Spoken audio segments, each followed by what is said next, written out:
How did the church respond to and adapt to the conflict in Vietnam? We chose this topic because we are interested in how the church reacted to a time that was filled with war and havoc. It also interests us how the government who wanted to engage in war felt about the church's anti war and nonviolence attitude. We have always learned about how the conflict in Vietnam is considered one of the deadliest wars, but have never looked into how it impacted the church.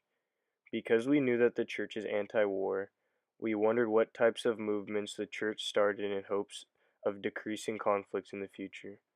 This topic is significant to us because both of us had relatives that served in the war. My grandfather was a mechanic in the war, while Tim had a grandfather and a great grandfather that were a part of the Coast Guard. In conclusion, we wanted to look into how the war put the Catholic Church against the government in terms of their beliefs. The Vietnam War included the Communist government of North Vietnam against South Vietnam, who was allied with the United States. Many opposed the war, which created conflict and a divide within the American people.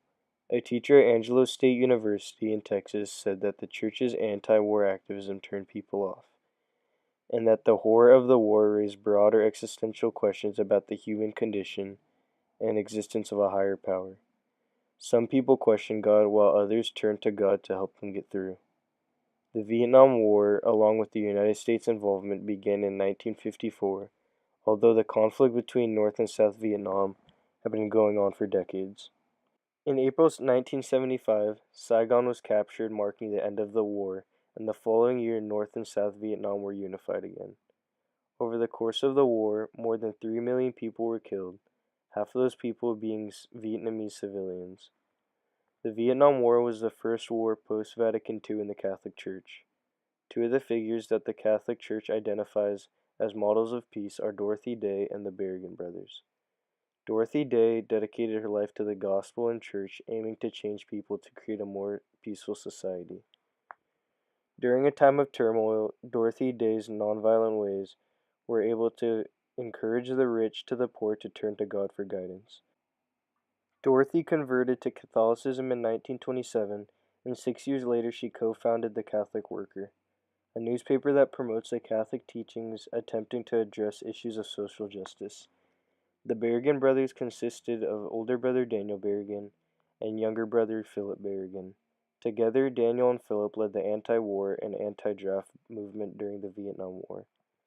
Although the anti-war activism created an alienism between the brothers and the government, they continued to push the peaceful attitude in hopes of change. Overall, the Vietnam War did a lot of damage to the U.S. economy, putting about $168 billion into it. The war in Vietnam promoted a couple of policy changes. One of the main changes was to end the military draft and replace it with an army consisting of all volunteers, as well as change the voting age to 18. To this day, the Vietnam War still appears large in the minds of American leaders decades after the end of the war. The Vietnam Syndrome will continue to impact American foreign policy for years to come. There was no collective response by any religious entities or by United States Catholics to the fast-paced and concerning rise of the conflict in Vietnam that took place in the 1960s. This can be seen repeating itself in history through the same lack of unified response to the more recent wars in Iraq, Syria, Afghanistan, and Africa.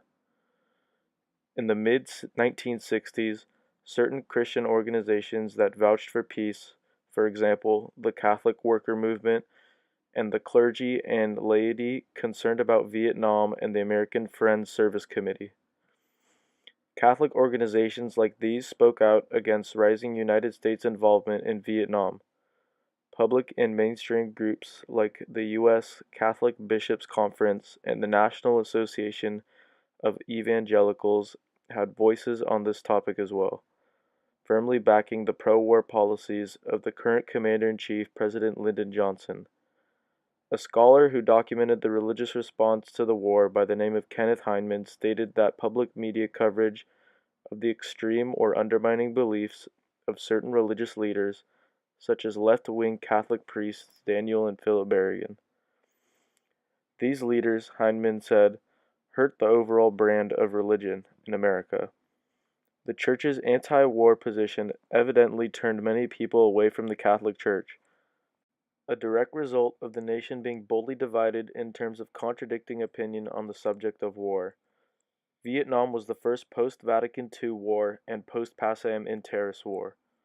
Passeum in Terris was a document written by Pope John XXIII promoting the idea that peace between all peoples must be based on the core concepts of truth, justice, love, and freedom. Vatican II was a council of Catholic leaders that addressed the relationship between the Church and real-world issues. In today's world, there are no outstanding differences in the relationship between the Church and the morality of war and the Church and the military. The Vatican II document that relates to this is Gaudium et Spes.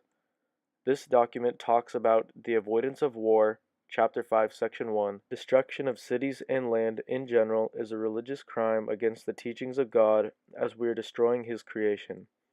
This portion of Vatican II advocates for world unity, which in theory would end all war-based and violent international conflict. It also recognizes the dignity of all people and the well-being of all society.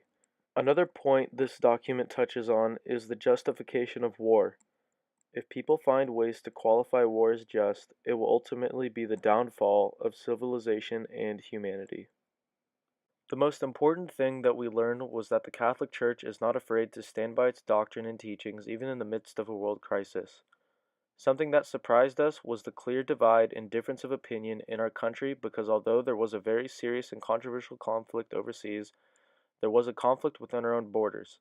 The Church and anti-war advocates versus the government and pro-war advocates.